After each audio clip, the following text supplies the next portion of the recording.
Or pwede po yes, recorded po siya. Ayan. Nag-start na ba? Okay. Okay, so ayan. Let's start our discussion sa chapter 1, solutions. Okay? So, recall your in-org chem, no? Kasi sa in-org chem na kwentuhan na yung solutions, no? Recall yung matter, sabi natin, we can classify matter into two, no? It could be a pure substance or pwede ring mixture, 'di ba? And according sa pure substance, pwede yung elements, 'di ba? Or compounds, okay? And sa mixture, pwedeng meron tayong homo and heterogeneous, 'di ba? Asan dito yung solutions, okay? So solutions are actually the homogeneous mixtures, no? When we say mixtures, that means we are combining substances, no? Pinagsasama-sama natin yung different pure substances, no? So, kapag pinaghalo-halo natin yan, we will have homogeneous mixture. Okay? So, ganyan lang. So, ito na yung solutions mismo. So, let's focus on that. Okay? So, yun yung outline natin. So, first, let's look at the qualitative aspect of the solution. So, ito yung qualitative. And then the remaining part will be the quantitative aspect. So may solving dyan sa later part ng discussion natin. Pero for the first part, qualities muna tayo. Let's talk about what solutions are, no? Okay. So, yan. According sa sinabi ko kanina, solutions are homogeneous mixtures, no? Of two or more substances, no? And we should take note that the solution must be homogeneous. Kasi kapag hindi yan homogeneous, hindi yan solution. Okay? So, magsiseparate yan into layer. Okay? And depending on the composition of your solution, you can have what's called the solute and the solvent. Okay? So, solutes are the components of your solution that exist in fewer quantities. Okay? So, ibig sabihin siya yung pinaka-onte compared to your solvent. No? So, let's have some examples. Kunwari, iced tea. Ayan, milk tea. Milk, milk tea talaga. Kunwari, yung mga ganon, okay?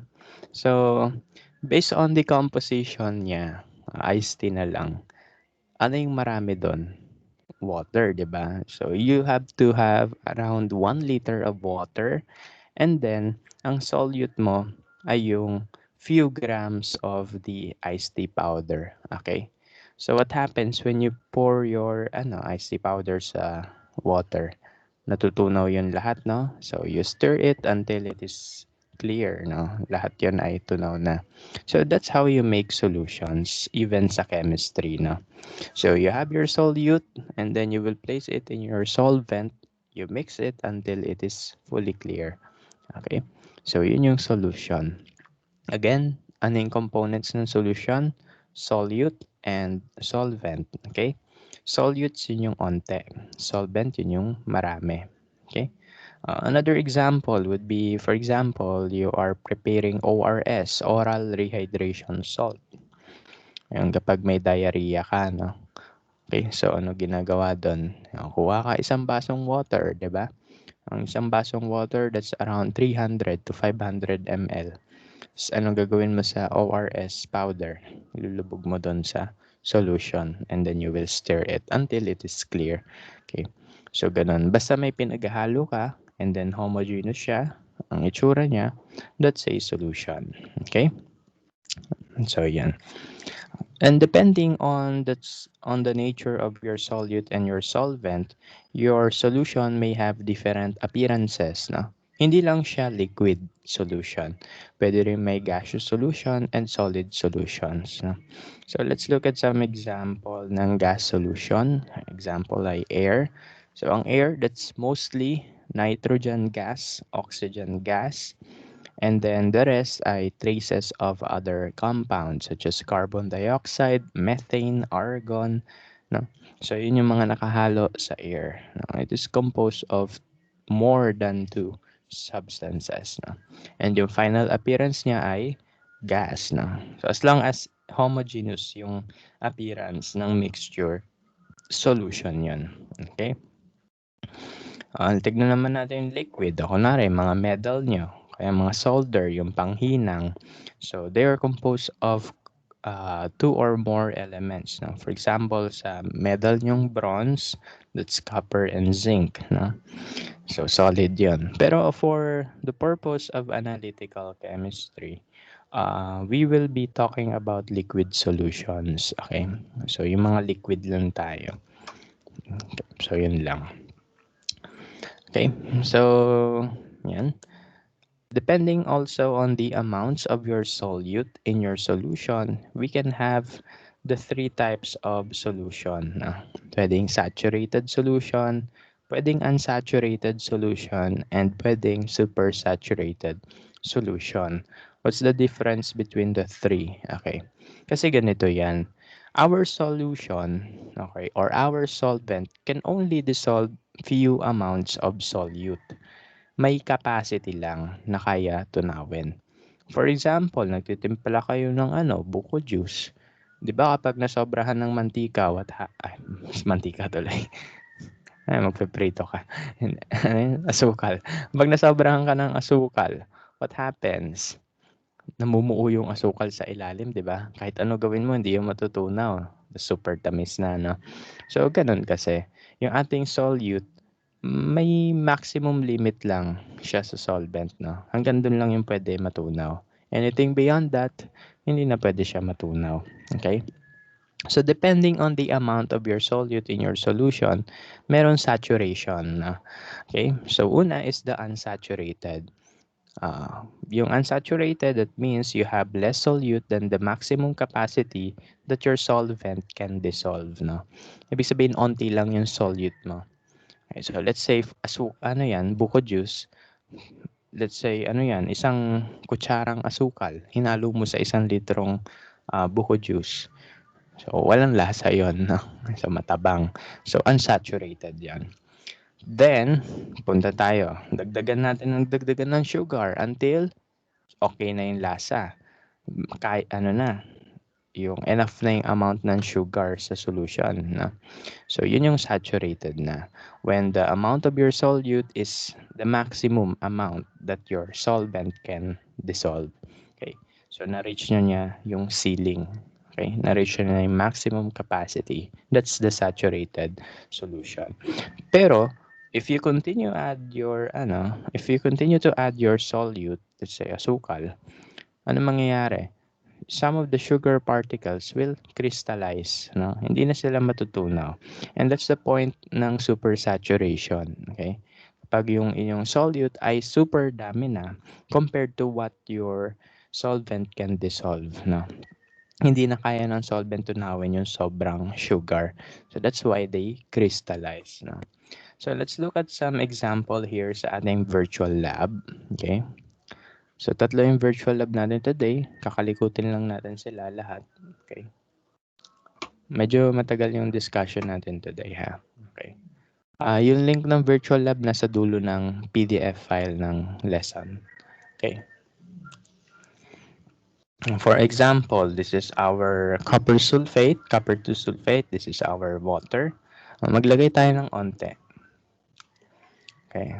So, yan. This is unsaturated, no? Pale blue pa siya. Ibig sabihin, onti lang yung solute sa solution. Pero dagdagan pa natin. Eventually, pag nagdagdag, magiging strong yung color and it will reach the saturation point. Ibig sabihin, malapit na siya. Ayan, saturated na. Ibig sabihin, maximum na yung natunaw niyang solute. What will happen if I continue adding my copper sulfate? Tignan niyo yung nangyayari sa ilalim. Nagkakaroon tayo ng crystals. No? So, yung crystals na yon, yun yung yun yung magsasabi that the solution is already super saturated. Okay? So, ano pwede natin gawin para matunaw o yun? Dagdagan mo ng tubig. Okay? Wala. So, sobrang dami talaga na nalagay natin eh. Okay? So, ganun lang. Kunwari, may hindi na siya natutunaw, then dagdagan mo ng tubig, no? Until matunaw uli sila. Okay? Because our solvents can only dissolve certain amounts of solute, no? May capacity lang. Ang tawag sa capacity na yon ay yung saturated, no? Or yung saturation point, no? So, ganun lang. Kapag kulang ang solute, unsaturated. Pag kulang yung solute, unsaturated. Pag tama lang yung dami ng solute, saturated. Konting dagdag pa. Ayan, so saturated. Pero kapag sumobra na yung solute, ano mangyayari? Super saturated na. Crystals will grow. And ito yung reason din kung bakit nagkakaroon ng mga crystal lamps, no? Yung mga Himalayan salt lamps, no? Hulaan nyo, bakit nagkakaroon ng crystal na ganon? Ginagawa lang nun is gumagawa sila ng super saturated solution. And then they will let the crystal grow, no? Lalaki yung crystal. And then yan, ibebenta sila sa inyo ng overpriced, no? Pwede nyo gawin yan sa bahay, pero syempre nakakatamad. So, ganun lang. Okay, so yun yung, ito yung paggawa ng crystals, no? So, you will dissolve enough amounts of your solute until you reach the supersaturated point, and then you will let the crystal grow. Pag lumaki na yan, ayan, meron ka ng brilyante. Okay, so ganun. So, yun lang. Ginagamit din to sa pag-ano ng sugars, no? Yung mga mga candy na purely sugar. So, ganun din ginagawa nila. Tutunaw sila ng asukal sa water, iinitin nila, then papalamigin, magki-crystallize yung sugar. So, may candy ka na. Okay? So, ganun lang. Okay. So, ngayon, let's talk about solution making again. So, in preparing your solution, there are 3 interactions that you must consider. Okay? So, when we say interaction, we are actually pertaining to the intermolecular forces of attraction, IMFA. Chapter 5 yon sa lecture last sem. Okay? So, let's talk about intermolecular forces. No? Okay. Kasi, in making solution, we should check whether the intermolecular forces are compatible. Kasi kapag hindi sila compatible, what will happen is that magpo-form sila ng layer. For example, mantika pati tubig. Will they mix? No. Bakit? Kasi yung mantika, iba siya ng intermolecular force compared to that of water. Okay?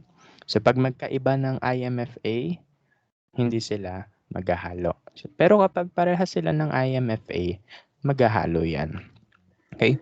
So what happens ba when we add solute sa solvent? Okay, ganito kasi nangyayari. So what happens here is that our solvent, ito yung solute, no? Yung solute, pag nilagay mo yun sa solvent mo, they will separate, no? Maghihiwa-hiwala yung ions niyan. Kaya nga tignan nyo yung asin, pag nilagay nyo sa tubig, nawawala yung asin. Okay? So ano nangyayari kasi doon? Yung ions ng salt nyo, they separate, no? Instead of naka-cube sila, maghihiwa-hiwalay sila. Okay? They will mix with the solvent, no? Yung solvent ganun din, mag-expand din siya. Okay? To accommodate the solute. Okay? Then eventually, they will mix to form the solution. Ito yung problem. What if hindi sila compatible ng IMFA? Kunwari, ito, iba yung IMFA niya. Ito, iba IMFA niyan. Will they mix? Hindi, no? So, ano ba yung mga compatible IMFA or intermolecular forces para sa solution making? Okay? So, kailangan similar ang intermolecular force so they will be soluble enough to make solution. Okay? So, kung meron kang non-polar molecules, yun yung mga London dispersion forces lang ang kaya. So, those molecules that only exhibit LDF, no, will mix with those solvents, no, that exhibits LDF as well, London dispersion forces. Ibig sabihin, non-polar will mix with non-polar din, no? So, non-polar sa non-polar, yun yung compatible. So, one example will be carbon tetrachloride. Okay? So, ito itsura niya. And then C6H6 or benzene. Okay? So carbon tetrachloride, this is non-polar molecule because all the dipole moments will cancel out due to its tetrahedral geometry. So non-polar yan. Benzene is non-polar because of the same reason, no? That the dipole moments will cancel out. So yan. Tsaka yung electronegativity difference ng bonds niya ay non-polar covalent na. So, hindi siya ganun kalaki.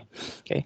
So, ibig sabihin, this is non-polar. This is polar. So, that, this is non-polar as well. So, they only exhibit LDF. No? And since parehas silang LDF, they will mix. Okay? So, ganun. Pero kapag kunwari, ito, nilagay mo to sa tubig, hindi yan magmi-mix. They will never mix. Okay? Under normal conditions. So, yan. So, ano pa yung next criteria para yan ay maging soluble, para yan ay makagawa ng solution. Next one is polar molecules in polar solvents. No? So, kung may dipole ka, okay, so ano yung mga polar? Yun yung mga dipole. Shortcut eh. Yun yung mga dipole. Pwede rin yung mga H bond. No? Okay.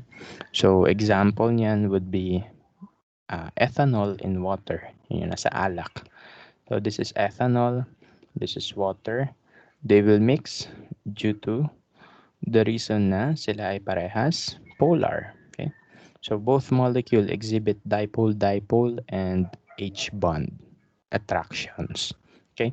So, ito yung hydrogen bond, yung OH. No? Yung mga OH dyan, mag-a-attract yan. And since may OH yan, dipole din yan. No?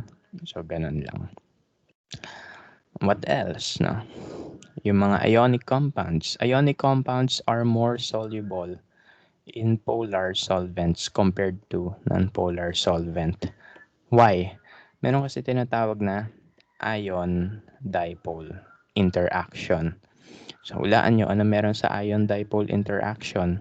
Meron kang ion at dipole. Di ba? Galing.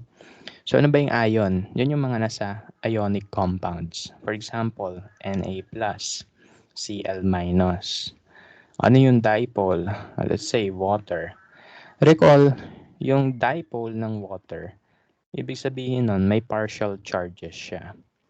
The electronegative atom will bear the partial negative charge and the least electronegative atom will bear the partial positive side. At dito nagiging possible yung ion-dipole interaction. Kasi tignan nyo, this is our sodium ion and this is the partial negative end of the water. Pwede sila mag-attract. No? Ayan, pwede sila magkaroon ng interaction. May positive, may negative eh. So, pwede magsama yan. Okay? Ganon din yung Cl. So, negative yan. May partial positive kay hydrogen. So, pwede sila magsama by the virtue of the charges, no? So, ibig sabihin, meron talagang ion-dipole interactions, no?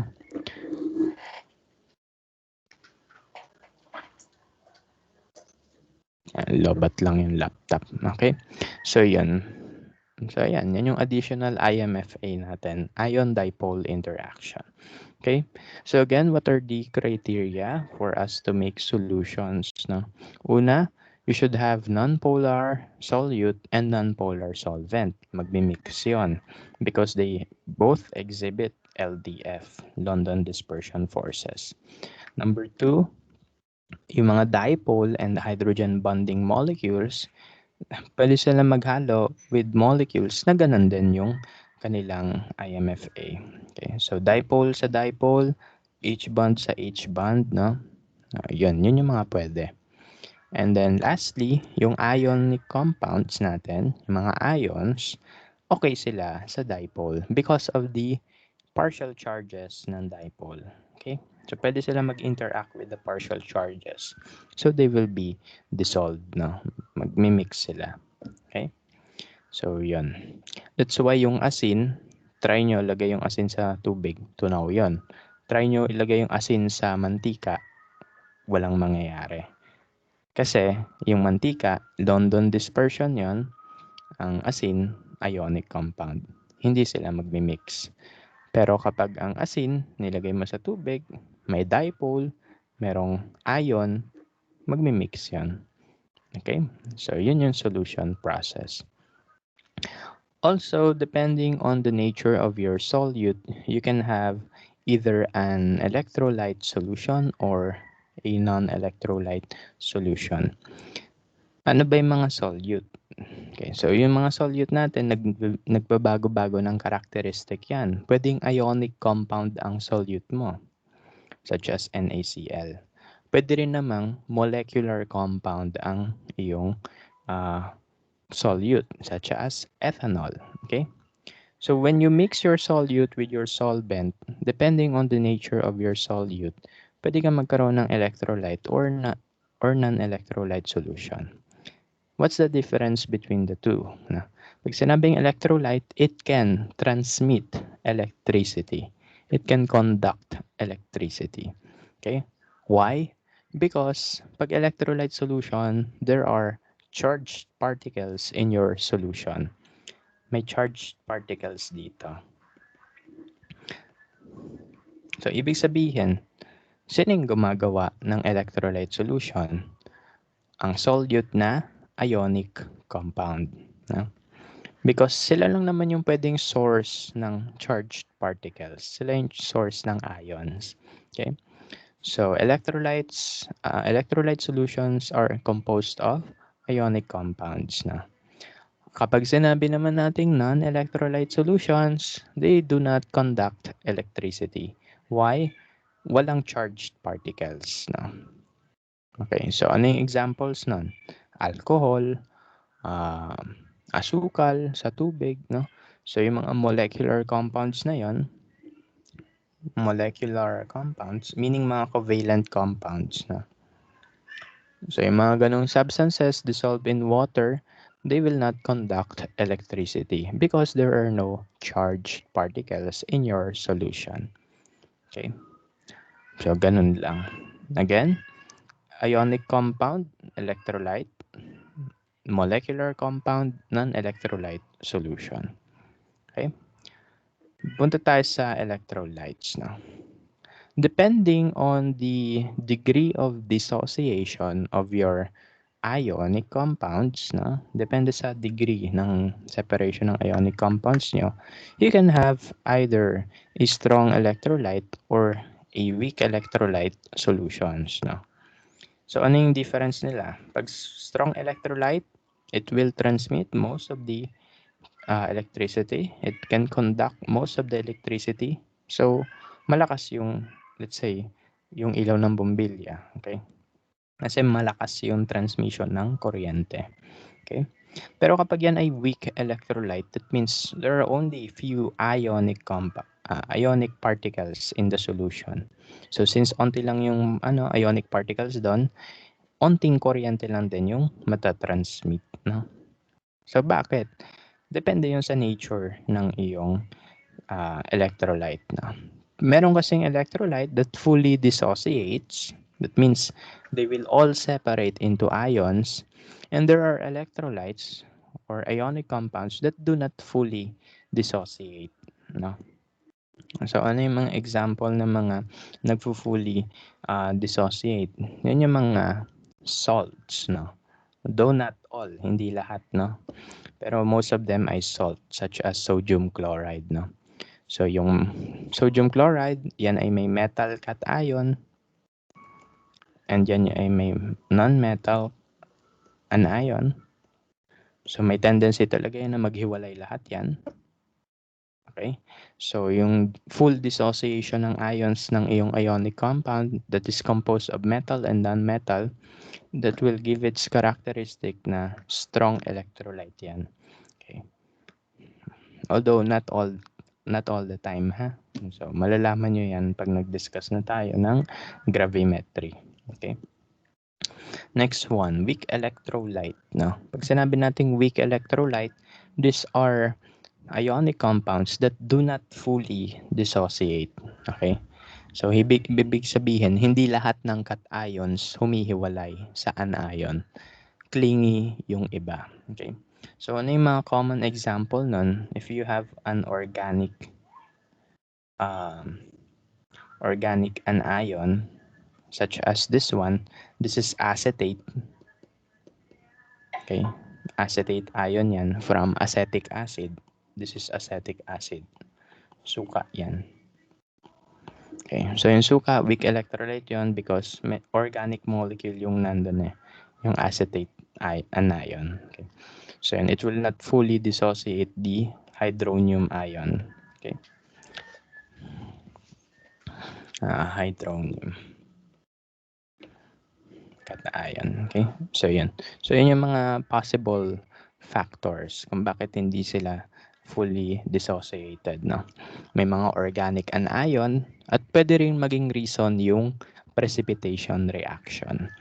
Though we will discuss that more sa equilibrium na. No? So yan. So yan lang yung mga characteristic. No? So pwede ka magkaroon ng strong electrolyte if composed yan ng metal, non-metal, and they fully dissociate. Pag weak electrolyte naman, pwedeng may organic anion ka or meron kang mga precipitates, no? So yes, ionic compound 'yon pero they will not separate kasi precipitates sila, no? So ganun, depende pa rin sa nature ng solute, no? So ganun kasi yung chem, aalamin mo yung rules tapos aalamin mo kung ano yung mga violations sa rules. Saya ng buhay, no? So ganun. So this is the table showing us the some compounds, no? Some solutes that can be classified as strong, weak, electrolyte, and non-electrolytes, no? So yan. So kailangan nyo ba ito kabesaduhin? Hindi po. Okay, huwag nyo kabesaduhin to. Sayang yung space sa brain nyo. Okay, so be familiar na lang. Okay, so makikita nyo naman eh. Pag sinabing electrolyte, ano meron dyan? Ionic compounds. Okay, so ano yung cation dito? H. Ano yung anion? Acetate. HF. Yan, no? Cation, anion. This one, this is similar with water, no?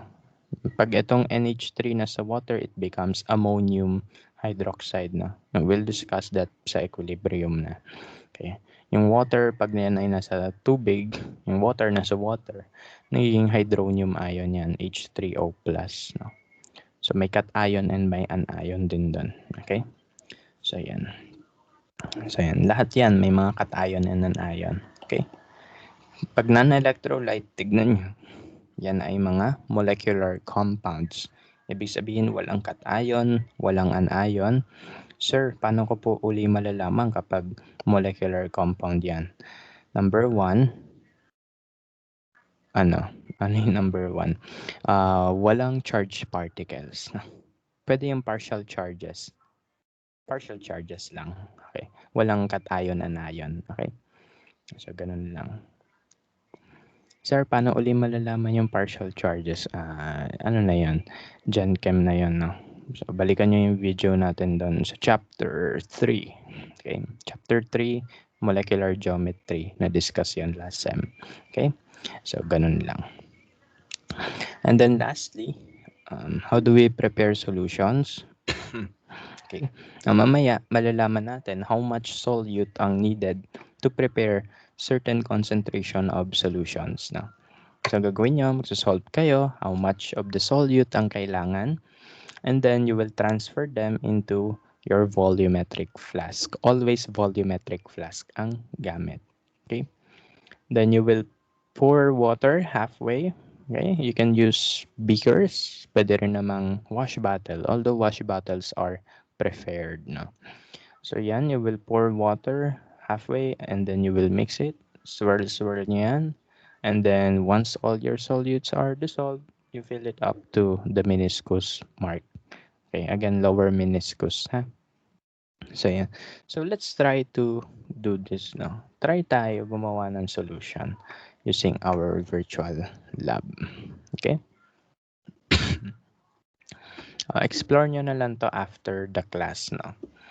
So, gawa tayo ng NaCl. solution, sodium chloride solution. So, ano yung mga kailangan? Siyempre, kailangan mo ng timbangan. Okay? Ano pa? Kailangan mo ng ball flask. Kuha tayo ball flask. Ano na? Ito, 250 ml na lang. Ano pa? Kailangan mo ng weighing boat. Weigh boat. Ano yung weigh boat, sir?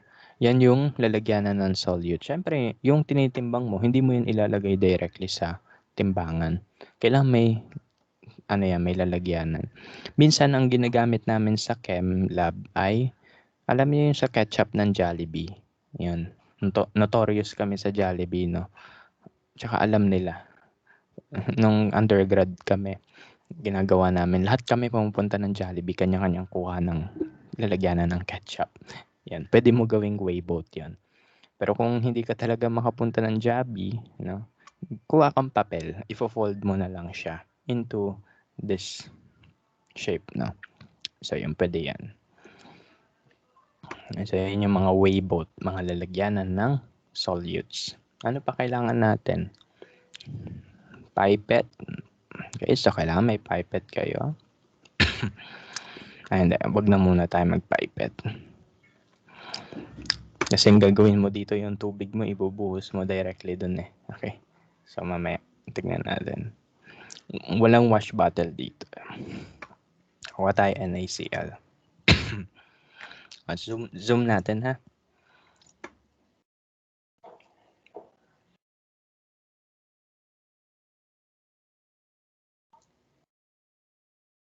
Ay, ganun. Ayaw niya magpa-zoom. O, ganito na lang. So, anong unang gagawin nyo? Check natin kung kaya ito ma-zoom. So, unang ginagawa pag magtitimbang is, syempre, lalagay mo muna yung lalagyanan nyo. Kunwari ito yung lalagyanan ng ketchup ng Jollibee na ninakaw natin, no? So, yan. Patong mo siya sa analytical balance. The problem is, meron siyang measurement. Ano gagawin nyo? You press the tare. Itong tare, no? Tare. Okay, why do you have to press the tare? Para mag-zero siya. Okay? So that any measurements will be done here ay hindi nakasama yung container mo. Okay? So, yan. Kasi kapag hindi mo yan tinair, pag ginanyan mo lang, mahirapan ka mag-compute ng mass. Okay? So, mahirapan ka mag-solve ng mass ng NaCl na ilalagay mo dapat doon because you have to account for the mass of your container.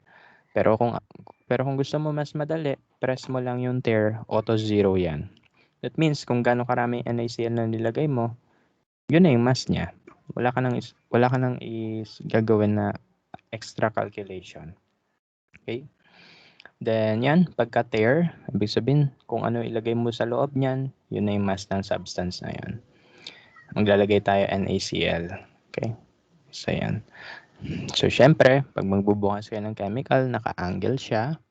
Okay? And then you use a scooper, no? Spatula. Ayan. Naglagay ako ng 10 grams, no? So 10.251 grams. Ayan. Ang gawin na natin 12 grams. Kino-compute yan, syempre. Hindi yan basta-basta na lang. Tanggalin na natin yung container ng chemical. So yan, nandito na ang aking 12 grams ng solute. Ito na siya. Ano gagawin mo dyan? Next ay ano? Urong natin sila sa gilid. Para kita nyo pag nag-zoom.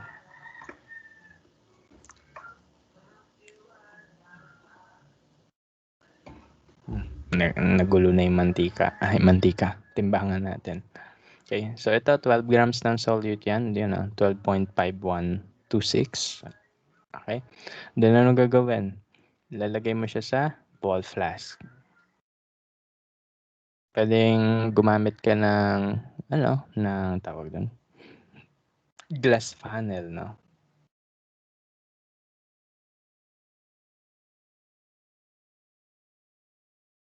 Ayan. So, na-transfer ko na lahat ng aking solute sa ball flask. So, ayan. 12.5126 grams na yan.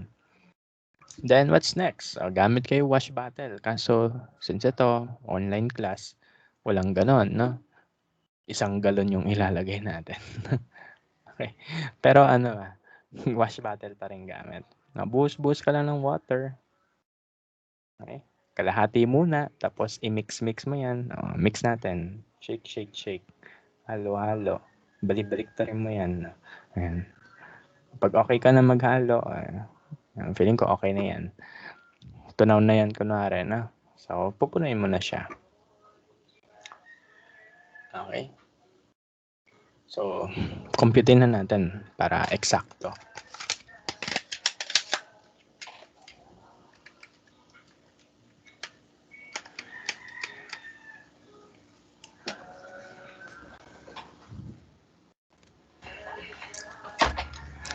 Magpa-suspense muna tayo sa 207. Okay. So, yan. So, malapit na tayo sa meniscus mark. Kunwari, nagwa-wash bottle. So, kapag nagwa-wash bottle, malapit na kayo sa meniscus, squirt lang, patak-patak. Okay? So, yan. 1 ml. Isa pa. Ayan na. So, pag lumalapit, nakabahan na kayo. Okay? Yan. Okay, awit. Lumagpas tayo. Pag lumagpas, ulit. No? From the top yan. Mali kasi yan eh. Ay, naka. Okay, so mali yung ginawa natin. Kailangan kasi nasa lower meniscus. Sumobra lang tayo ng 0.52 ml.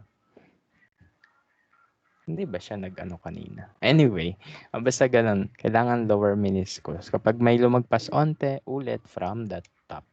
Okay? So, ganun ka, crucial yan. Kaya kapag kayo ay nasa actual laboratory setup, it will take you around 1 hour to prepare a solution. Ganun katagal. Okay? Pero nakaka-enjoy, syempre.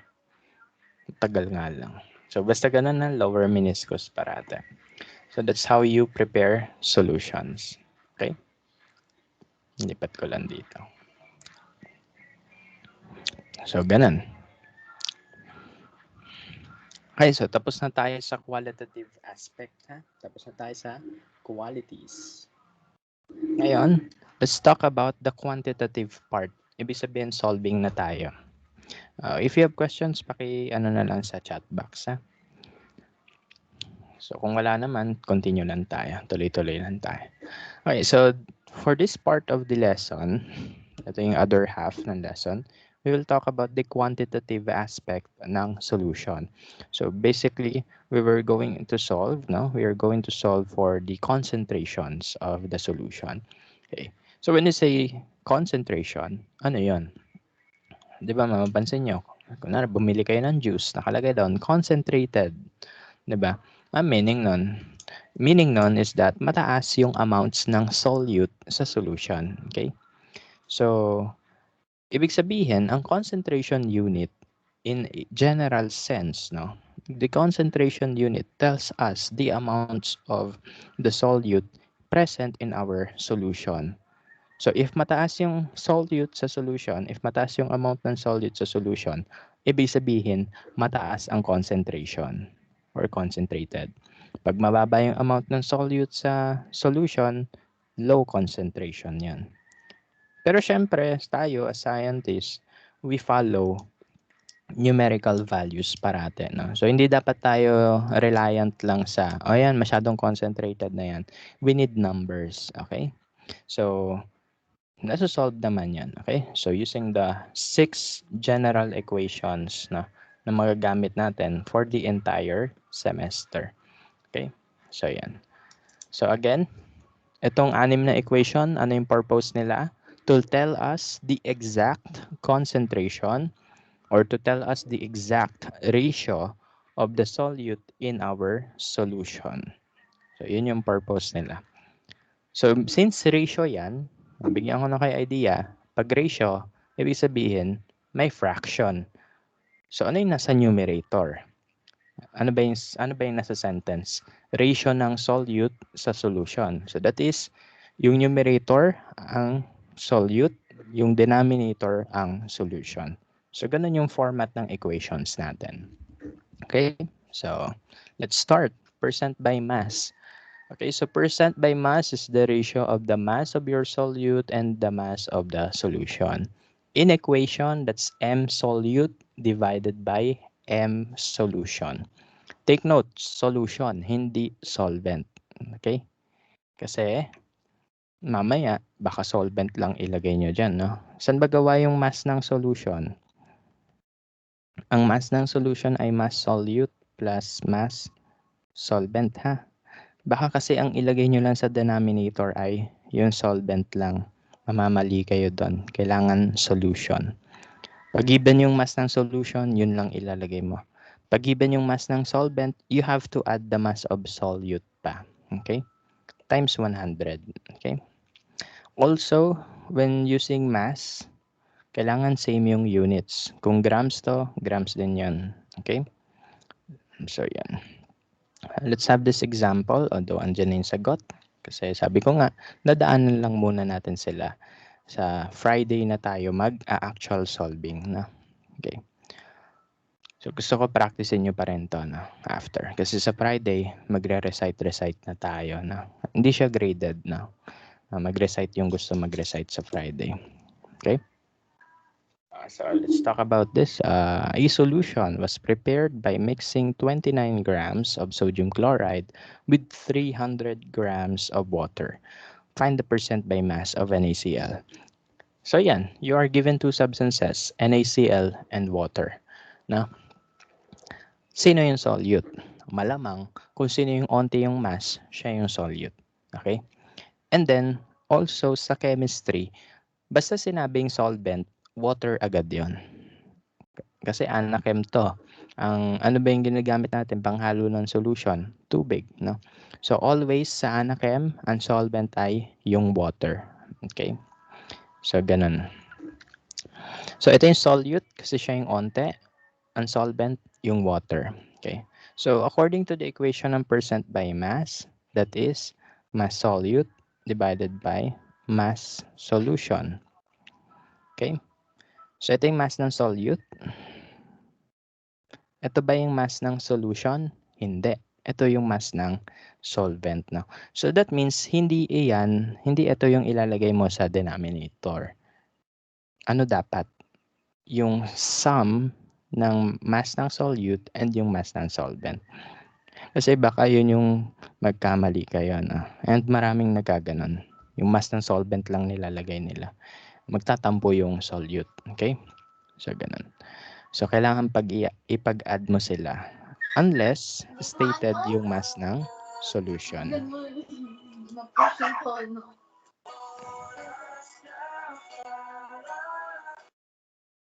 Ayan.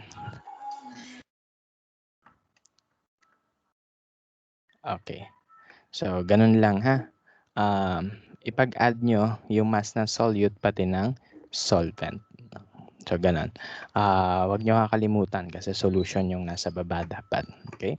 So, this is the solving. Make sure that the units are the same. If yung isa naka-kilogram, i-convert to grams. Okay? Or kayo bahala kung anong unit. Basta iisa. Times 100 and we will come up with an answer, 8.81%. Okay? So, ganun lang. Next one, percent by volume. Okay, so kung ano yung itsura ng percent by mass, ganun din dito. Except that volume ang usapan. So the volume of the solution is the sum of the volume ng solute plus volume ng solvent if not given right away. No? So yan. Pag kailangan mo pa ipag-add, edi ayan. Pero most of the time, sasabihin kung ano yung volume ng solution. Okay? Most of the time. Pero alam nyo naman, lahat ng pwedeng mangyari sa calculation, mangyayari. So, yan.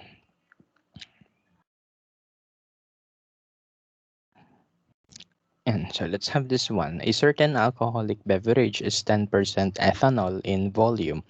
how much ethanol are there in 728 ml of the alcoholic beverage? No? Okay. So, basahin yung problem. So, 10% ethanol. Ito na yung percent volume. May percent eh. So, malamang yan na yung percent volume. Tapos, sabi sa problem, how much ethanol are there in the 728 ml of the beverage? Ano tong 728 ml ng beverage? Yan ba ay volume ng solute, volume ng solvent, volume ng solution? Yan ang volume ng solution. Okay? So that means we are looking for the volume of the solute na lang. Okay? So this is the equation. Percent V equals volume solute divided by volume solution times 100%. So since we are looking for this, that means we have to isolate that part of the equation from the other variables. No? Ganun sa algebra, di ba? If you are looking for something, i-isolate mo siya. Kaya nga x is equals to something, di ba? Always nandun lang yung unknown sa isang side. So, ganun din gagawin natin dito. How? We do cross multiplication. Okay. So, kung kaya nyo na i-visualize yung cross multiplication, that's very good. Pero kung hindi pa rin, ganito gagawin nyo. So, ang matitira ay V solute. No? So, ito yung itatabi natin. Highlight natin. So, yan yung itatabi natin. Okay? So, that means anything else should be canceled out sa part na yan. Okay? So, kailangan ma-cancel out yung V solution and yung 100%. Okay? So, by doing that, we will multiply or divide both sides by certain numbers. Okay? O V solution tayo. Since nasa denominator ng V solute ang V solution, for it to be canceled out, we should multiply both sides by V solution. Okay? So, yan. So that they will cancel out. What else? Yung 100%. Okay? So, nasa numerator yung 100%. So, para ma-cancel yan, kailangan nasa denominator. Okay? So, magka-cancel yan. So, you are left with V solute na lang on one side and all this bunch of terms sa right side. Okay? So, yun yung gagawin nyo. Pero kung again, kung marunong na kayo mag-cross multiply, yung isang tingin nyo lang, kita nyo na yung sagot. Hindi dahil nangopya kayo, no? Kundi alam nyo na talaga yung equation, kung ano itsura ng equation by cross multiplication, then that's good na. Kailangan nyo ng mabilis na solving skills. Kasi remember, starting this chapter until the end of our time sa May, yon puro solving tayo. Okay. So, punta tayo dyan.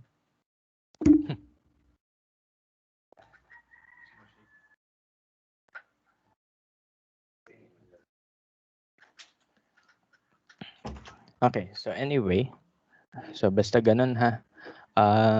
You isolate the unknown term from all the other variables, okay? So we have this final equation, V solute equals percent volume, V solution divided by 100%.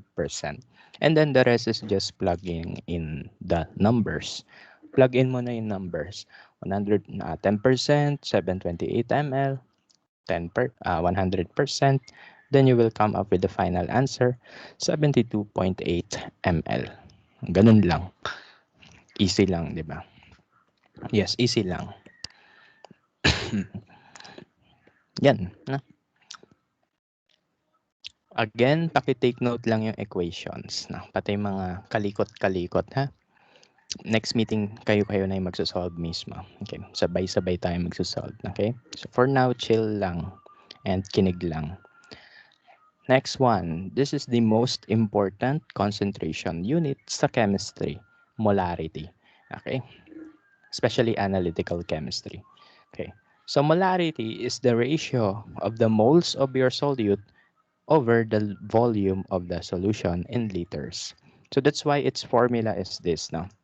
Molarity equals mole solute divided by volume of solution in liters because that's the definition of molarity. Okay? So we represent molarity using capital letter M. Pwede rin naman based on its units. No? So, ano yung unit ng molarity? Di mole per liter kasi yun yung definition niya. Okay? So, yan. Pwedeng capital letter M, pwedeng mole per liter.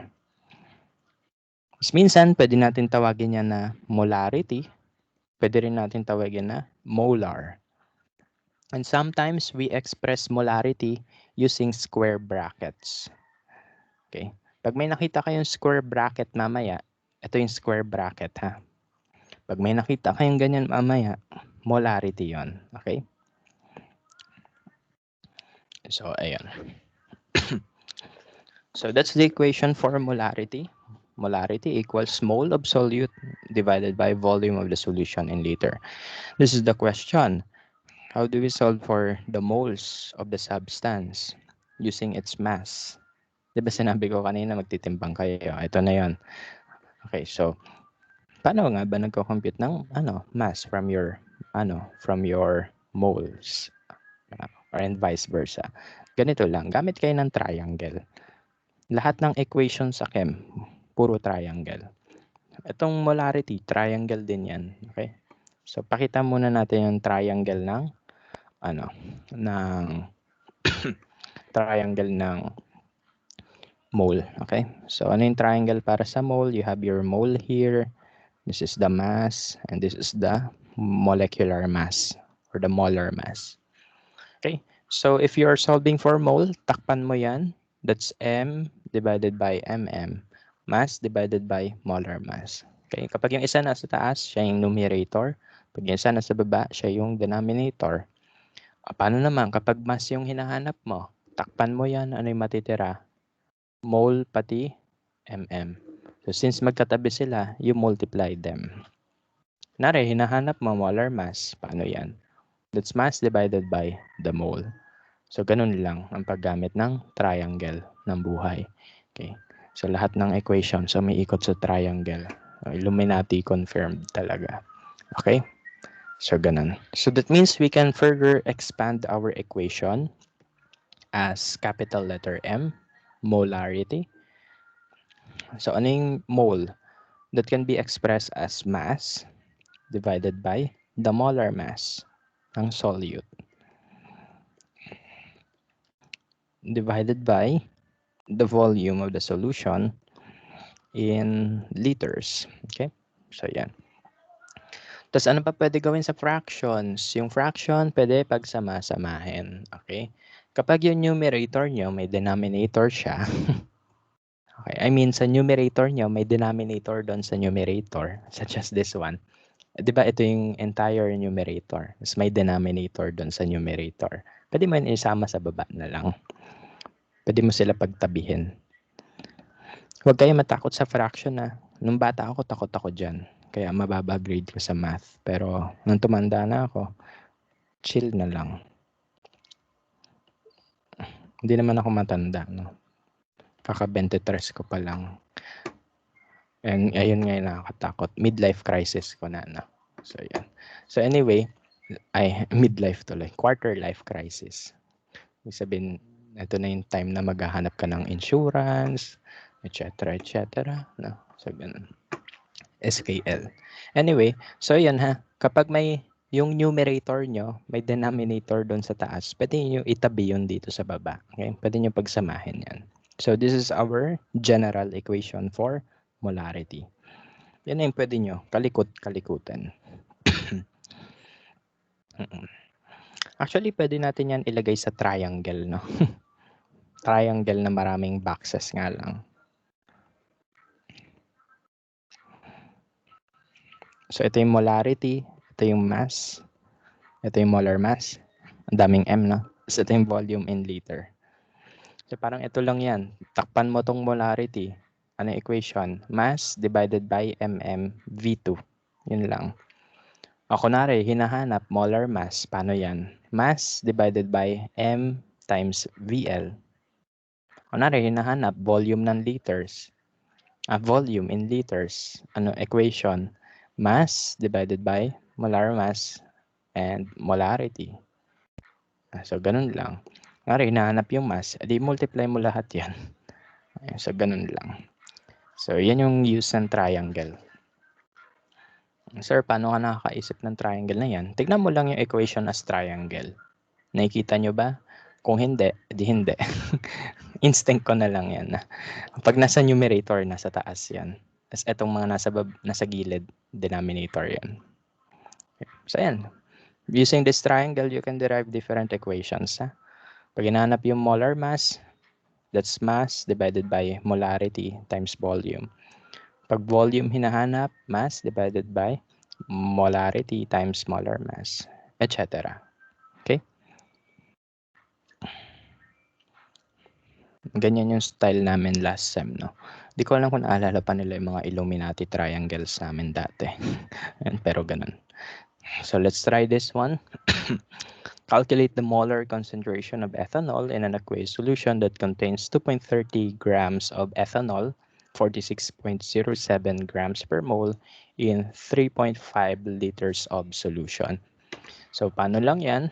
Molarity is mole over volume. Okay? Then, we use the mass and the molar mass to solve for the moles of ethanol. Ito yon. And this is the volume of the solution in liters. Just plug them all sa equation and then we'll get the answer 0.0143 molar. Okay? So, ganun lang. Plug in lang. Basta tama yung equation ha. Pag mali yung equation, mali na yan. Next one, molarity. Next problem. Describe the preparation of 2 liter of 0.108 molar barium chloride from barium chloride dihydrate. Okay. So, ganito. Punta tayo sa problem na to. Ito medyo tricky to. Actually, madali lang siya. Pero pag unang basa, ano to? Mapapaganon ka. Ano yan? Okay. So, sabi dito sa problem, we have to prepare this concentration of barium chloride from this salt. Meron naman kasing barium chloride lang. May ganitong salt. Pero, ang gusto ng problem, dito tayo kumuha ng barium chloride. Okay? So, paano yon? Mamaya discuss natin. No? Punta muna tayo dito. Dito muna tayo bago tayo pumunta dun sa part na yun. Okay. So, since we have the volume of the solution, the molarity of the solution, ano yung kulang? Mole ng solution. Diba remember, molarity is mole per liter ng solution. So, solve natin yung mole. Paano yan? Maggamitin lang yung triangle. Molarity times volume in liters. Okay? So, hanapin muna natin yung moles ng barium chloride needed. Kasi ang tanong sa atin, paano tayo magpe-prepare? So, kailangan natin ng mass ng solute. Okay? So, to find the mass of the solute, kailangan alam niyo yung moles ng solute. Okay?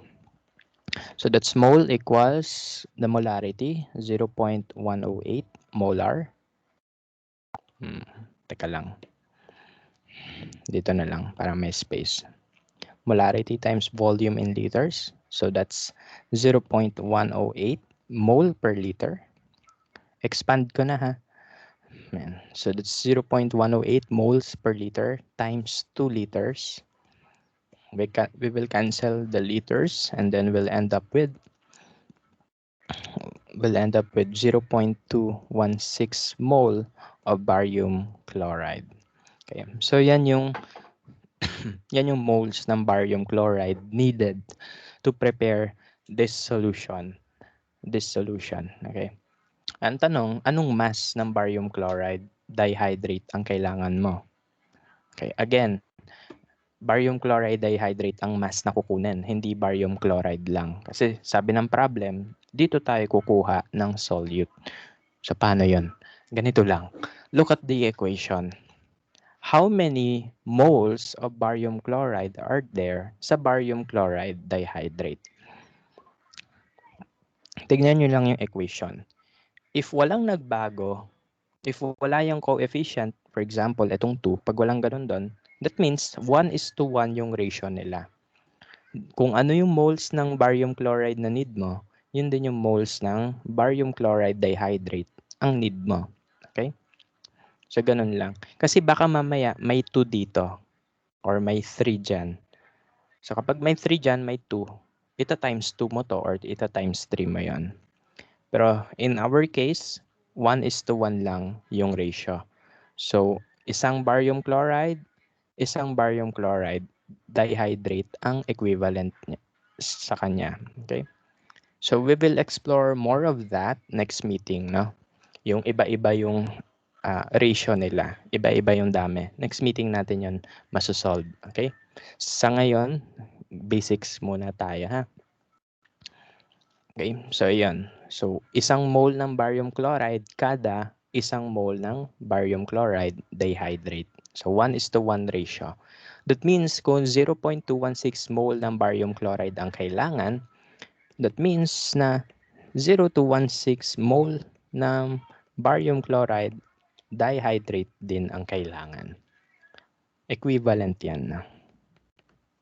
So, equal lang sila. Kasi, based on the equation, yung BaCl2 dito at BaCl2 doon, same lang. Wala silang coefficient. No? Walang nagbago. So, same lang. Kung ano yung dami nito, yun din dami nun.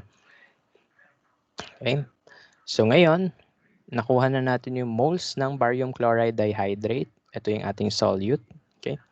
Ano na lang kulang? Para makuha yung mass, you multiply it by the molar mass, which is 244.3. Okay? So, ito na yan.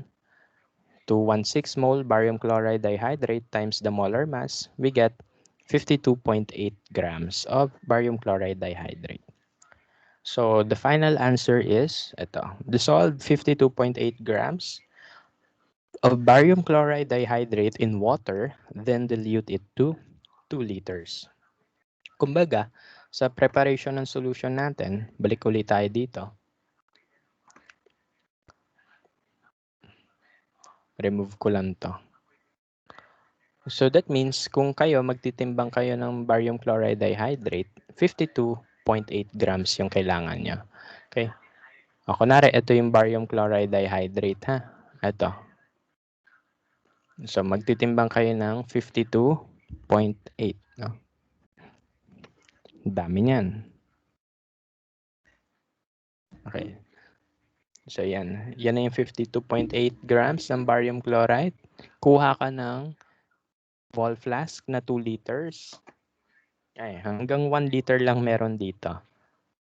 Divide by 2 mo na lang. Okay. So, basta ganun. Kunwari, 2 liters yan. Kunwari lang, ha. E di, lagay mo lahat. Okay? Lagay mo lahat dyan. Tapos, saka mo siya tunawin. Okay? Saka ka magpo-pour. Okay?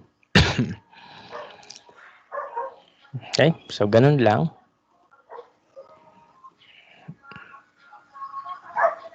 So, ganun yung pag-prepare ng solution. Ay, lumagpas na. Okay? Basta ganun lang yung idea. So, yun yung pinakakwento ng pag-prepare ng solution. Magsosolve ka muna. Ano yung concentration? Ano yung volume? After nun, hanapin mo yung mass. Tapos yung mass na yun yung kukunin mo sa analytical balance. Lalagyan mo na siya sa ball flask, lalagyan mo na ng tubig up to mark. You know? So, that's how you prepare solution. Solve muna, then prepare. Okay? Next one. Okay. The next two equation pala. Dalawa sila. So, that's parts per million and parts per billion. Lipat ko lang muna to. So, parts per million and parts per billion, para saan sila? The two are used when our solute is very tiny in quantity compared to your solvent. No? Okay? So, kasi kapag molarity, pwede pa yung grams. No? Pero kapag ang solute nyo ay mga milligram level na sila, kunwari, 1 milligram, no?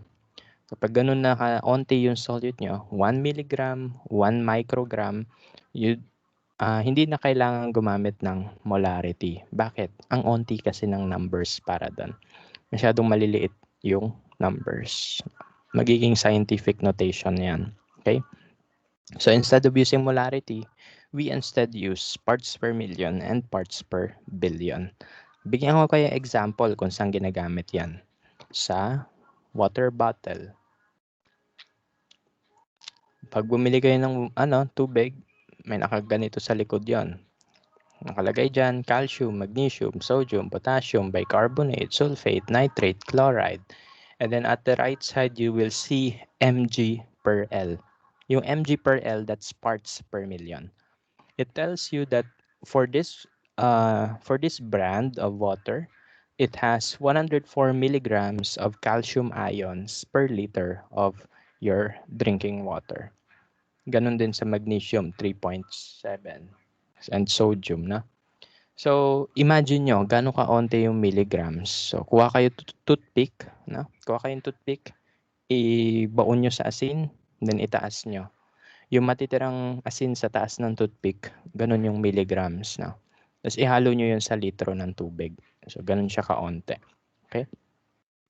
So, again, bakit tayo gumagamit ng ppm and parts per billion? Kasi, super onti na ng quantity to be expressed by molarity. Okay? So, ganun lang. Though you can still use molarity, no? Hindi naman pinagbabawal. Pero kapag super onti lang talaga yung amounts, gamit ka na nitong dalawa. Okay? ppm and ppb. So, there are two equations per concentration unit, no? So, you can use the mass version, mass only. Yung mass only version ng ppm, ibig sabihin yan, yung solute and solution mo ay expressed in mass. Pwede rin naman yung mass and volume. Any of the two will give you the same answer naman. Okay? So, tignan natin. Kapag ppm, that's mass of your solute divided by the mass of the solution. The units should be the same times 1 million. Bakit 1 million or 10 raised to 6? Kasi nga, parts per million. Okay. Ratio ng solute over solution per million. Ibig sabihin nun, times 1 million. Okay.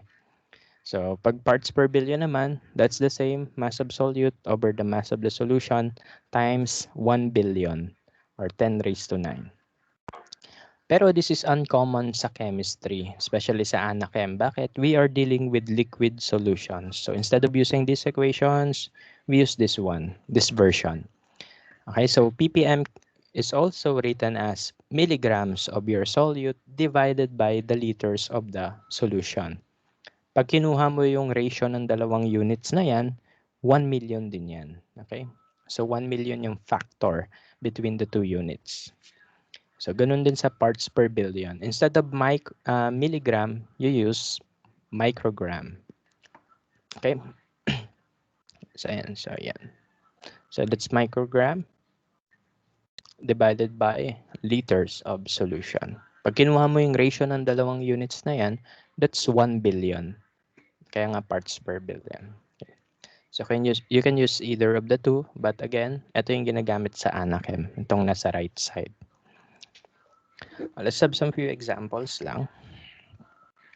A certain water has a calcium concentration of 36 ppm. What is the mass of calcium in 500 ml water? Okay.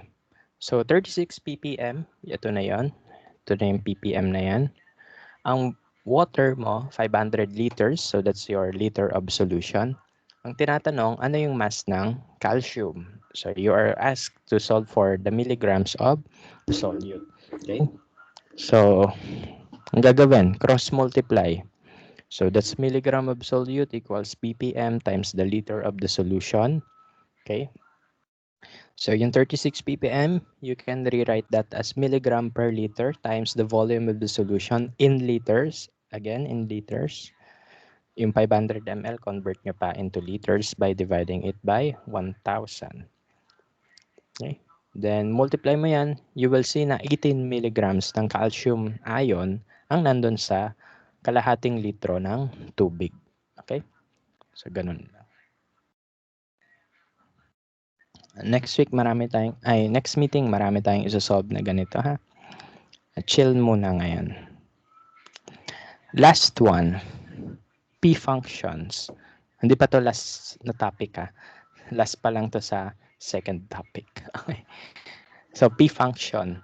When you say P functions, these are actually mathematical functions no na ginagamit sa chem.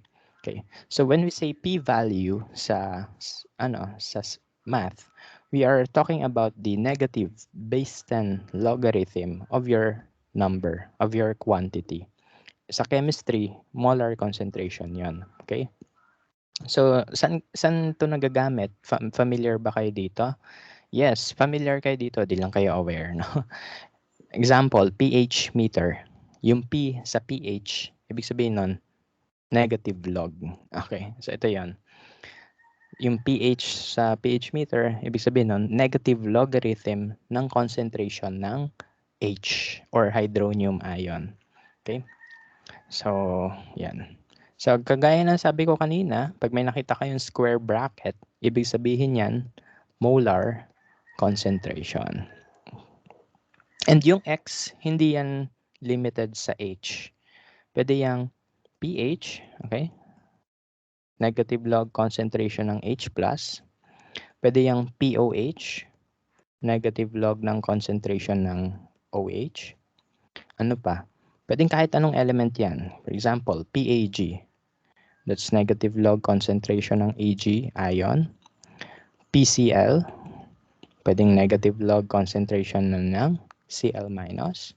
Sa medtech, may nakikita ako sa textbook nyo na PO2. Ibig sabihin, negative log concentration ng oxygen sa blood.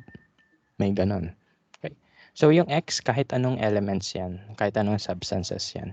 Okay. Basta ang kinakwento lang niya, yun ay negative logarithm ng molar concentration ng mga chemical species na yan. Okay? So, ganun. Kaya nga sabi ko sa inyo last week, di ba? Yung pH meter, that can tell you the concentration of your acid or the concentration of H+. Kasi yun yung definition ng P value. Okay? So, ganun. So, kunwari, gusto nyo hanapin yung PX, yung P ng quantity, no? Or ng substance nyo, kunwari pH, kailangan alamin nyo muna yung concentration ng H. No?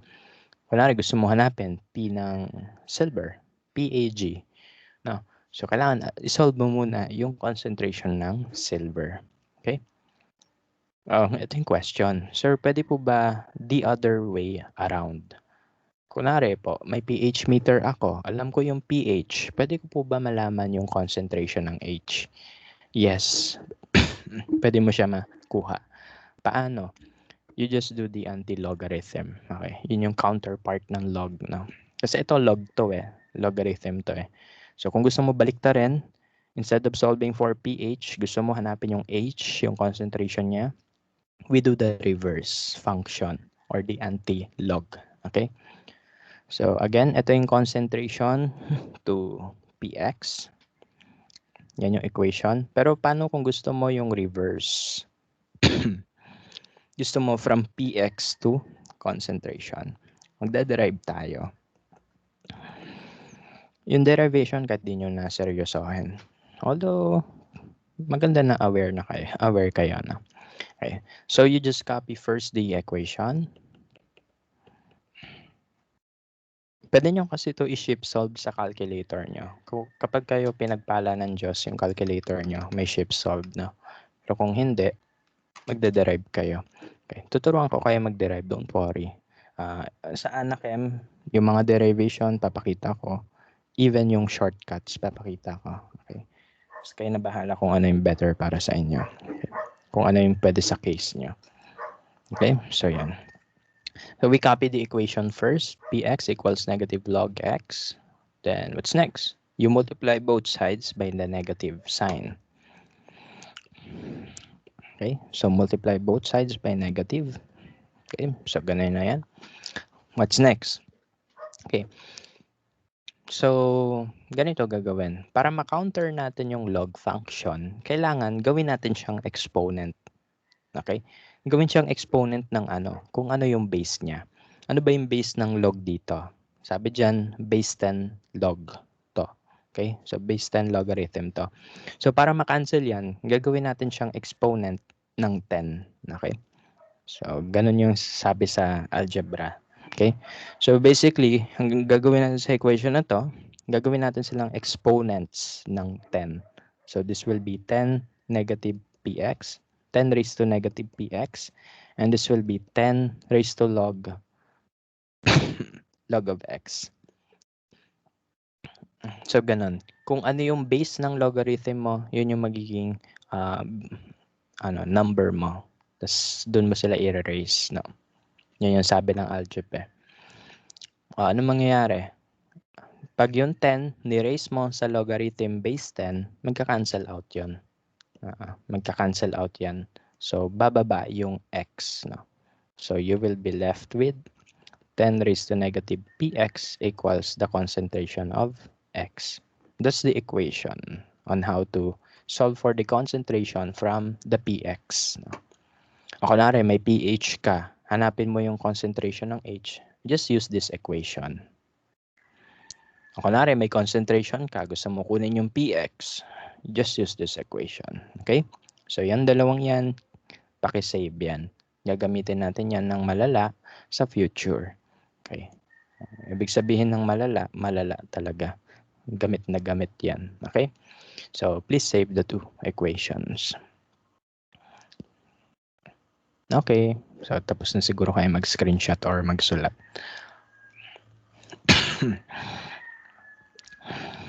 Well, let's have this problem. A solution was prepared by dissolving 0.52 grams of sodium chloride to make 250 ml solution. What is P and A plus? Ano yung hinahanap? P and A plus. So how are we going to solve for the P and A? Okay, so paano natin i-solve yung P and A? So that's equal to the negative log ng concentration ng sodium ion, the molar concentration of the sodium ion. So that means we have to solve first for the molar concentration of sodium.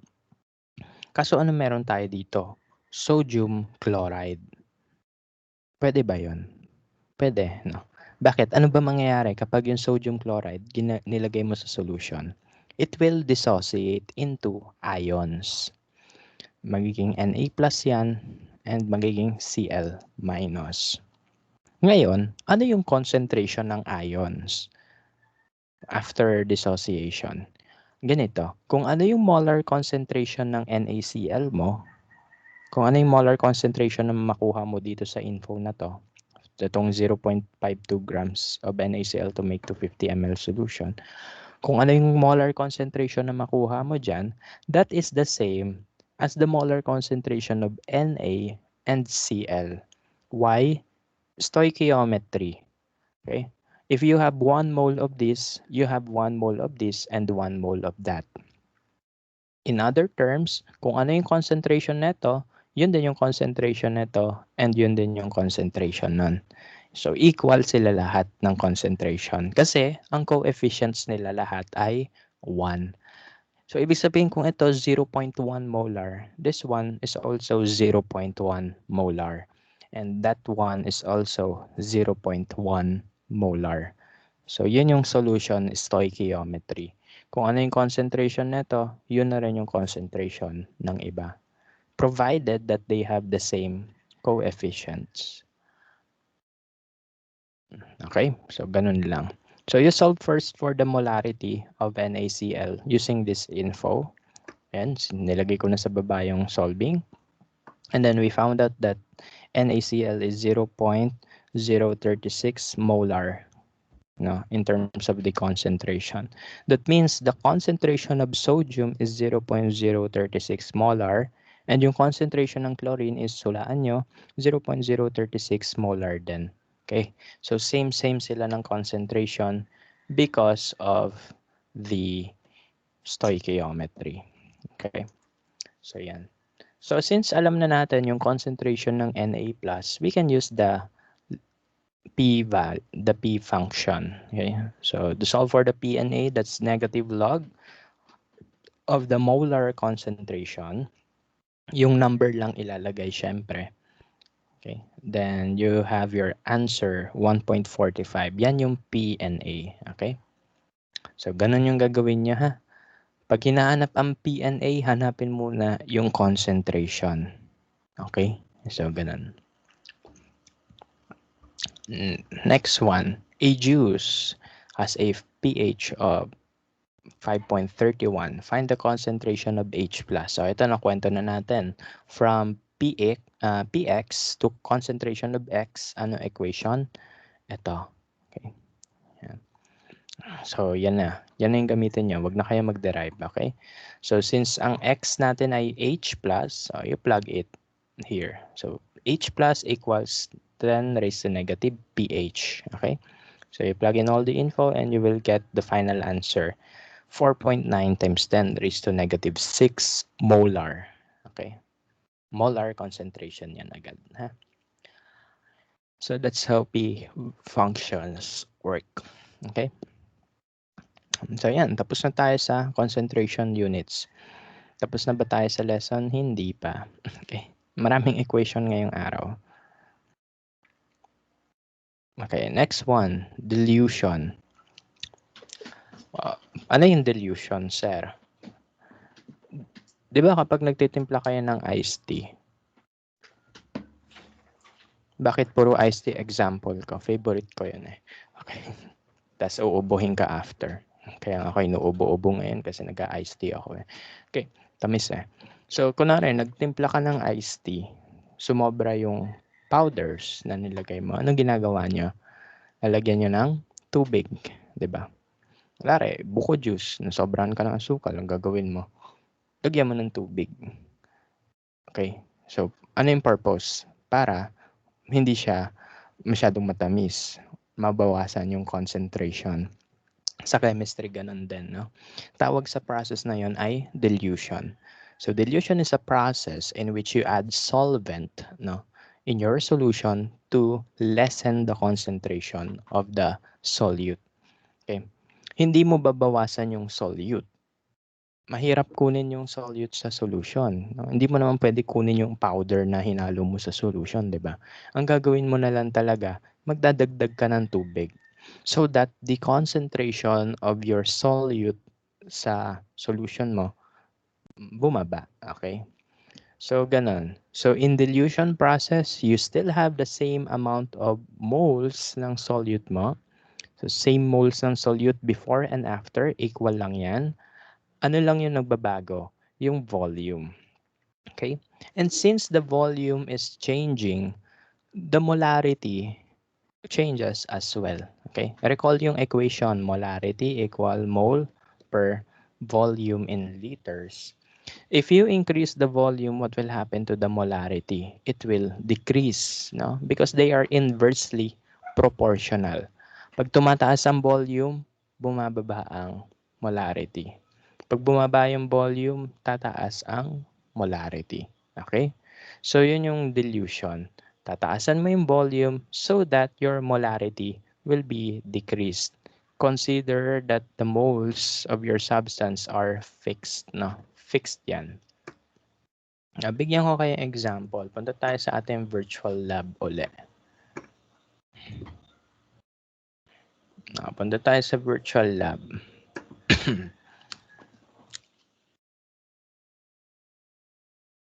Kunwari, I have, let's say, reset natin.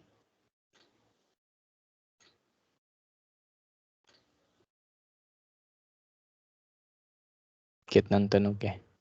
Naririnig nyo ba? Ayan, ito na lang.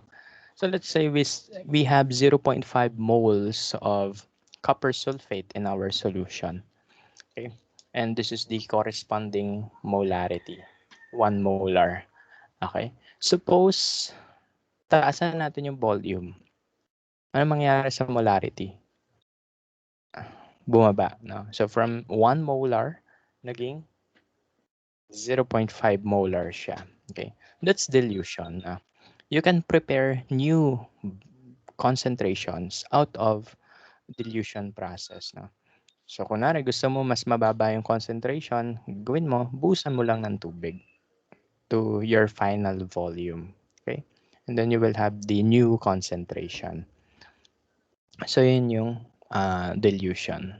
Mamaya may virtual exercise pa tayo doon. Okay? So, punta muna tayo sa solving. Okay? So, sabi natin, the moles of the solute before and after the dilution is the same. So, parang gas loss lang to, no? May constant. Ano yung constant this time? Yung mole ng substance, no? So, since ang mole ay fixed, no? Cross-multiply ko yung volume. So, that means mole is equal to molarity times the volume. At first condition, before dilution, M1 V1 is equal to the mole of the substance, di ba? After dilution, if I multiply my new concentration and my new volume, I will still end up with the same amount of substance. Same moles pa rin, no? Magkaiba lang yung concentration, pati yung volume. And since the two are the same, equal lang yan, so we can say that M1 V1 is equals to M2 V2. Parang Boyle's law, no? P1 B1 P2 V2. Okay, so ibig sabihin nun, the product of the molarity and the volume before and after dilution, same lang yan. Okay, so same lang sila ng product, no? Okay, so yan. So the equation is MIVI equals MFVF. Pwedeng M1 V1 M2 V2, kayo bahala. Okay, so basta yun yung equation. So let's have some exercise now. How would you prepare 60 milliliters of 0.2 molar nitric acid from a stock solution of 4 molar nitric acid? So, ano meron dyan? From concentrated acid, so from 4 molar acid, gagawa ka ng less concentrated acid. Okay? So that means kukuha ka ng certain amount ng concentrated acid. Then, yun yung gagamitin mo to prepare the new solution. So, paano yung solving doon? Ganito lang. Use the previous equation. M1 V1 equals M2 V2. Okay? Or MIVI M2 MFVF. Okay? So, identify mo lang yung info. Usually, yung magka-tandem parate ay yung M2 V2. Okay? So, ito yung mga final volume. Ito yung final molarity. Ito yung final volume. And ito yung initial molarity. So, yan yung given, ha? Then, what's next is using the equation, you derive the value for the initial volume. Gaano ba karami ng original substance yung magbibigay ng equal moles to your final solution. Okay? Solve mo muna yung VI. So, yan. Cross-multiply mo lang yung FF. Divide both sides by MI. Or, yes, MI. Makuha mo na 3 liters lang ng 4 ml, 4 molar nitric acid ang kailangan to prepare the final solution. Okay. So, ano yung step? Sabi dito, dilute 3 ml of your acid with water to volume of 60 ml para makakuha ka ng ganitong concentration. Okay? So, ganun lang. Gawa pa tayo ng isang exercise para mas ma-visualize nyo. Okay? Gawa tayo isa pang exercise. Dito tayo. Maglo-load lang ako ng ano.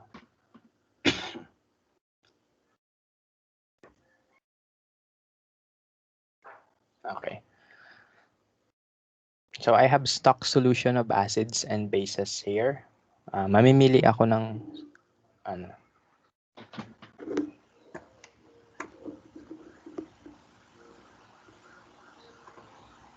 Kunwari ito. So, I will start with 11.6 molar. Ano ba to? HCl. So I will start with 11.6 molar HCl. And gusto ko gumawa ng 250 ml of, let's say, 0.25 molar HCl. So kunwari, ito yung desired solution ko. So I will start with 11.6 molar HCl. Gagawa ako ng new solution na 250 ml of 0.25 molar HCl. Ang question, gaano karaming stock solution ang kailangan ko? When I say stock solution, yun yung original solution. Okay. So, gaano karami nun ang kailangan? Ano gagamitin para ma-solve yun? Itong equation na yan. Okay? Solve natin. How much of the original solution ang kailangan so I can prepare this final concentration. Okay? So that's M1 V1 equals M2 V2. Pwedeng I, pwedeng F. Nasanay lang ako sa numbers. Okay? So hanapin natin yung initial volume. So that's M2 V2 M1. Plug in the numbers. So 250 ml, 0.25 molar, and then 11.6 molar. Okay, the molarities will cancel out. Ang matitira ay volume in liters.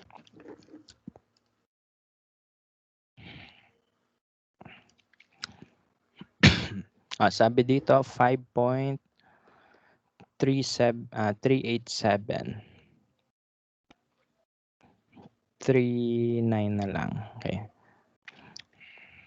So ibig sabihin, in order for me to prepare this concentration of this volume, kailangan kuha ako ng 5.39 ml na to.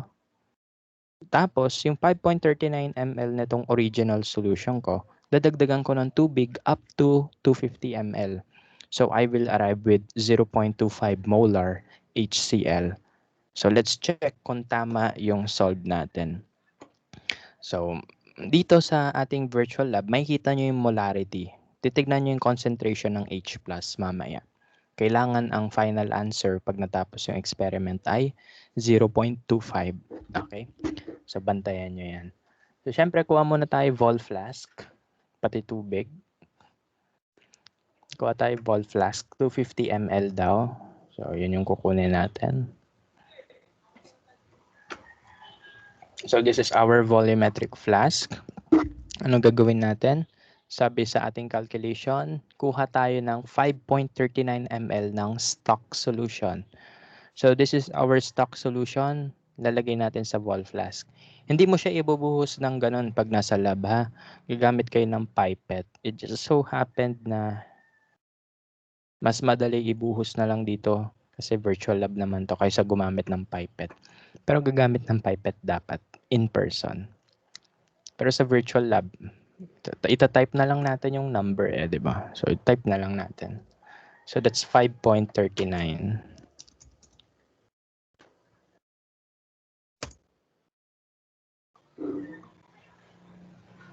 Ayan, so, tabi na natin yung acid natin. So, andito na. May 5.39 na tayo na volume ng original acid. Then, ano susunod? To prepare your final solution, you just add enough water para maging 250 ml yan. Okay? Tignan nyo tong nasa gilid, ha? Tignan nyo to. Okay? So, kailangan after na ma-reach yung meniscus, yan ay maging 0.25 molar, yung H+ concentration, ha? Lagay ko lang.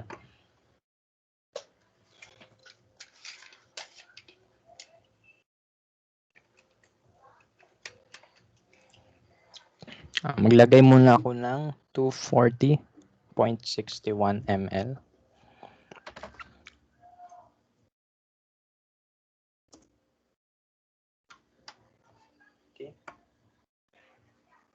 Okay, so naglagay na ako ng 240 ml. Then increments na lang para ma-reach yung meniscus. Okay? Dalawa. Malapit na. And, ayan. So, na-reach na natin yung lower meniscus. And look at the concentration of H+. Ano yung nakalagay? 0.250. So, ibig sabihin, tama yung calculation natin. That's how you prepare new solution out of your stock solution. 'Di ba sabi dito sa calculation natin, kuha ka ng volume na to, you dilute it up to this volume, so you will have this final concentration. Yun yung ginawa natin and we arrive with the same concentration. Okay? So 0.250 molar ang acid natin. Okay? So that's how you prepare new solutions out of your stock solution by by dilution. Okay? So ganun. Pag sa medtech lab, kunwari gagawa kayo ng mga agar solution, nagaganyan din kayo, nag-stock solution kayo. Serial dilution tawag sa mga ganun. Okay? So, diba ginagawa sa medtech lab or sa sa microbio lab, you prepare different concentrations of your let's say your agar sample, then you check mo yung culture ng bacteria, 'di ba? Parang ganun. So, yan. Ganito din yung concept doon. Okay? So, yan. So, tapos na tayo sa dilution. And last part, stoichiometry. Mabilisan lang to. Okay? Kasi na-discuss na to last time. Okay. So, stoichiometry. Again, what's stoic? Stoichiometry is the mass relationship of your substance over the other substance given by the balanced chemical equation. Okay? So, ito yung na-discuss na last sem. Ito, pati ito. Okay? Ano lang yung nadagdag sa atin this semester? This lang, yung molarity. Okay? So that means our stoic calculations will be very similar, no, with last sem. So please, kung hindi nyo siya naaalala, you can recall them naman. Punta kayo sa ating YouTube playlist, no? AY221 S1 class recording. Yun yung playlist natin. Hanapin nyo yung chapter 4 laboratory. Andun yung discussion dito. So panoorin nyo yung mga class ko dati kung gusto nyo mag-review ng stoic. Okay? Ano lang yung nadagdag sa atin this time? Ang nadagdag lang is the new way to solve for the mole of the substance. Kasi dati ito lang alam natin eh. This time, alam natin, we can solve for the mole of the substance using molarity and volume. So, ito lang yan. Okay? So, yung dalawang equations na yan, we can incorporate that to our usual stoichiometric workflow. Okay? So, you begin with the given substance. Okay? Given substance. Okay? So, I will call it substance A kasi given sila. Then, you will convert it to the desired substance. I will call it substance B. No? So, itong conversion ng mass to moles or volume to moles, no, ng substance A and substance B, that can be done using the two equations. Ito, pati ito. So, pwede mo gawin yung pag-solve ng moles ng substance using those two previous equations. Pero, yung conversion from the given mole of the substance to the desired moles of your substance, no? Yung conversion from moles of substance A to substance B, same pa rin yan, no? You just use the stoichiometric ratios, no? Ano yung stoichiometric ratio, sir? Yan yung coefficient of the balanced chemical equation. So yung conversion from substance A to substance B, okay, from one substance to the other, titingin ka uli sa balanced chemical equation. Okay? So review lang naman to. So medyo mabilis lang tayo dito, ha? Discuss na yan last sem. So for example, let's look at this one. What mass of silver nitrate is needed to convert 2.33 grams of sodium carbonate to silver carbonate? Okay?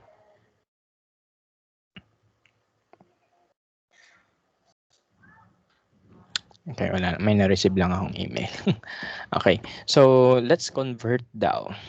Okay, so sabi dito, ano daw yung dami ng silver nitrate to convert this amount of the substance to the product? Okay, wag kayong magpapalin lang sa problem. Hindi porket ito yung sinasabi na final product, ito na yung substance B. Hindi yon. At hindi na ito yung desired product. Ang desired natin dito is yung hinahanapan ng mass. Yung silver nitrate yon. Okay? So, this is our substance B. Okay? Siya si B. And itong given substance, yung may mass, ito yung substance A natin. So, all we have to do is to convert the mass of sodium carbonate using stoichiometry papunta sa mass ng silver nitrate. Paano gagawin yon? Step 1, i-convert ang mass ng sodium carbonate to moles of sodium carbonate using the mass-mole relationship. Okay, so ito yon. Mass ng sodium carbonate divided by the molar mass of the sodium carbonate. You have your moles of the sodium carbonate. Then what's next? Once you have your moles, you can convert one mole to the other mole ng substance using the balanced chemical equation. Okay? So paano yon? O you have your mole of sodium carbonate. You make use of the coefficients, no?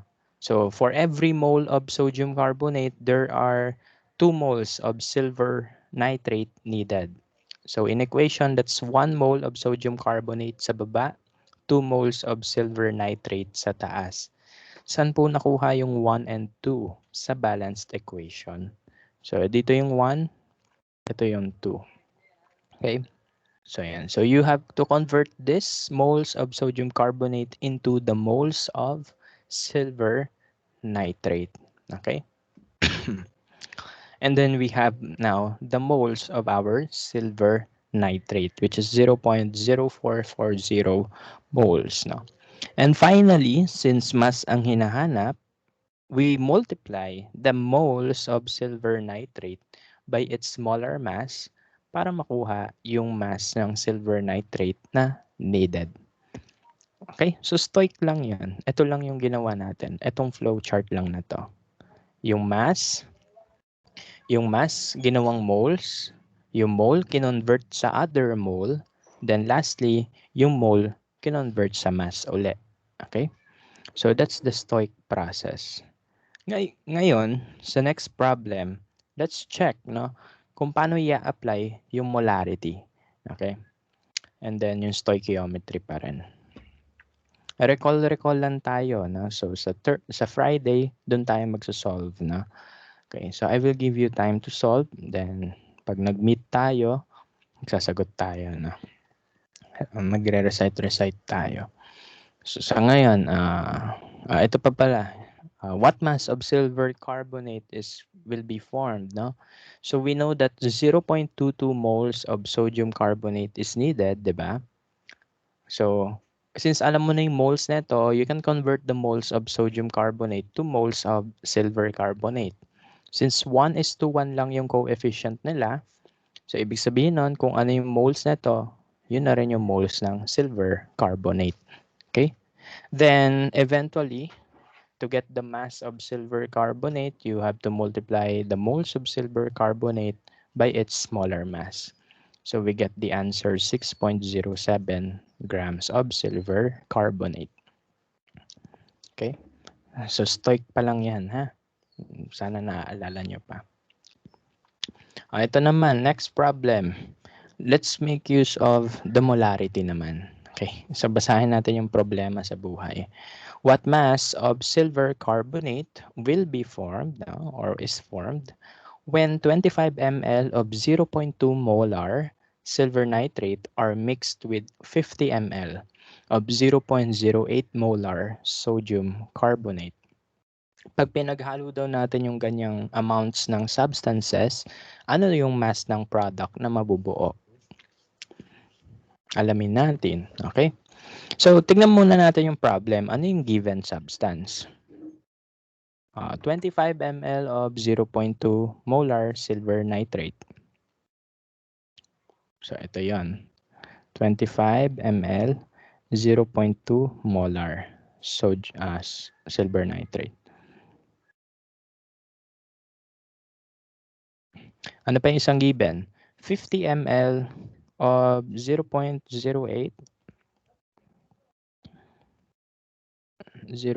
molar sodium carbonate. Oh, ano problema natin dyan? Dalawang reactants ang given. Ano ginagawa kapag ganun yung case? Nag-umpisa sa letter L. Limiting and excess reagent yan pag ganyan. Okay, naalala pa ba? Pag hindi na naalala, naalala nyo na dapat. Okay? So kapag dalawang reagents ang given sa problem, dalawang amounts of reactants ang given sa problem, that's a limiting and excess reagent problem. Okay? So yung isa dyan, limiting, yung isa excess. No? Okay?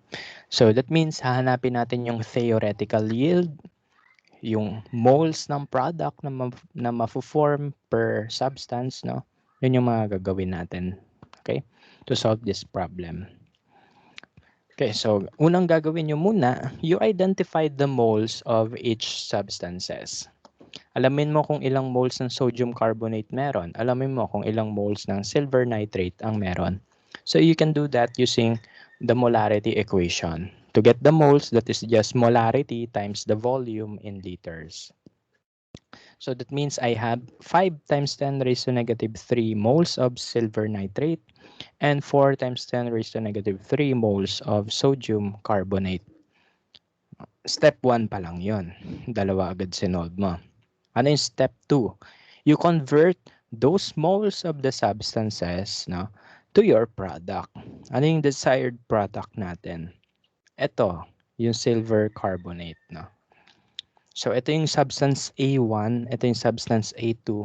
Parehas mo yan i-convert to substance B using stoichiometry. And that is given by this slide. Ayan. So ang ginawa dito, yung moles ng silver nitrate kinonvert to moles ng product, silver carbonate. Ganun din dito. Yung moles ng sodium carbonate kinonvert to moles ng silver carbonate. Sodium carbonate pala to silver carbonate. Okay? So, after makuha nyo yung moles ng product, you will compare the two. Kung sino yung may pinaka-onting product na ma-form, siya yung limiting reagent. And as a consequence, yun din ang theoretical yield. Naaalala pa ba? Kung naaalala, good yan. No? Pag hindi, mag-review tayo ng inorg chem sa mga previous lessons ko dati. Okay? So, ganun ha. So, after nyo i-convert yung moles ng substance nyo, ng mga given substance, ito yon yung dalawang given substance, i-convert nyo siya sa product, then you will check sino yung pinaka-onte. Yung pinaka-onte yung product na mabibigay, yun yung ating limiting reagent. Okay, so in this case, silver nitrate is our limiting reagent. And as a consequence, ito yung ating theoretical yield. Okay? So hanggang dyan lang yung kaya ng reaction. Yan yung theoretical yield. Hanggang dyan lang yung kaya. Okay? So ibig sabihin, sobra yung sodium carbonate natin. So wala nang mafo-form yan na precipitate. Okay? So hanggang dito lang. Okay? So once we are able to solve for the theoretical yield, alam nyo na yung moles ng theoretical yield, you can convert that into the mass of your product. Kasi yun yung original question the mass of the product. Okay? So I just multiply the mole of your product and its smaller mass. So we will get the mass of the precipitate formed, which is 0.689 grams. Okay? So, ganun. Mapapansin nyo, pwede natin paghalu-haluin yung mga topics ng stoic sa anachem. And yes, ganun siya katindi. Okay? So, yan. Please recall lang. Recall nyo na lang yung mga previous topics. No? Anyway, so we're done for today. Next meeting, which is Friday, we will cover yung ano, magre-review na tayo ng lahat, no? Kasi next week ay quiz nyo na. Again, this is the final week ng adjustment period. So if you want to change your schedules, that's okay. That's okay pa rin.